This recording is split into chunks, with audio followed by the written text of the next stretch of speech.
സന്തോഷത്തിന്റെയും സമാധാനത്തിന്റെയും മറ്റൊരു പൊന്നോണം കൂടി മിഴി തുറന്നു. ഉത്രാടപ്പാച്ചിലിന്റെ തിരക്കുകളൊഴിഞ്ഞ് ലോകമെമ്പാടുമുള്ള മലയാളികൾ തിരുവോണത്തെ ഇരുകൈയും നീട്ടി വരവേറ്റു. അത്തത്തിന് തുടങ്ങിയ ആഘോഷങ്ങൾ ചതയം വരെ നീളുമ്പോൾ അതിലേറ്റവും പ്രധാനപ്പെട്ട ദിവസമാണ് തിരുവോണം. പൂക്കളും പൂവിളികളുമായി സ്നേഹവും സന്തോഷവും പങ്കുവച്ച് ലോകമെമ്പാടുമുള്ള മലയാളികൾ ഇന്ന് തിരുവോണം ആഘോഷിക്കുകയാണ്. നാടിന്റെ അതിർവരമ്പുകൾക്കപ്പുറം മലയാള തനിമയുടെ നിറം പകർന്നുകൊണ്ട് കുടുംബവും കൂട്ടുകാരും ഒക്കെ ചേർന്നുകൊണ്ടുള്ള ഒരു ഓണാഘോഷം. കേരളത്തിൽ മാത്രമല്ല, ലോകമെമ്പാടുമുള്ള മലയാളികളും ഓണാഘോഷത്തിന്റെ തിമിർപ്പിൽ തന്നെയാണ്.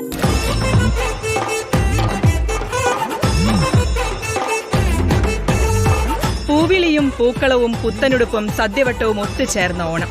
ഒരുമയുടെയും സ്നേഹത്തിന്റെയും ആഘോഷം, കുടുംബത്തിന്റെ ഒത്തുചേരലിന്റെ സമയം. ലോകത്തിന്റെ വിവിധ കോണുകളിൽ നിന്ന് മലയാളികൾ ഓണമുണ്ണാൻ ഒത്തുചേർന്ന് കഴിഞ്ഞു.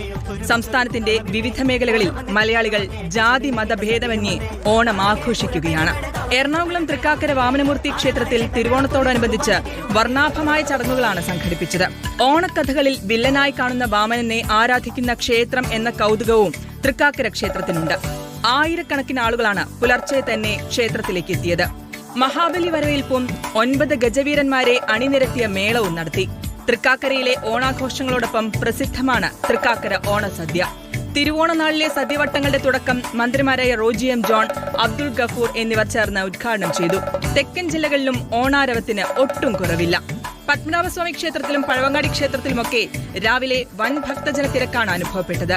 മലബാർ മേഖലയിലും ക്ഷേത്രങ്ങളിലും വീടുകളിലുമായി ഓണാഘോഷങ്ങൾ നടത്തി.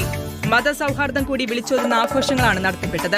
മാവേലി നാട് വാണിടും കാലം മനുഷ്യരെല്ലാം ഒന്നുപോലെ എന്ന ഈരടികൾ വെറും പാട്ടല്ല.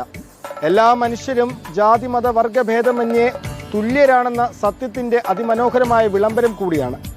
എല്ലാവരും മനസ്സിൽ കൊണ്ടു നടക്കാൻ ആഗ്രഹിക്കുന്ന വർണ്ണാഭമായ സമത്വ സങ്കല്പം നെഞ്ചിലേറ്റിയാണ് മലയാളികൾ ഈ ഓണം ആഘോഷിക്കുന്നത്.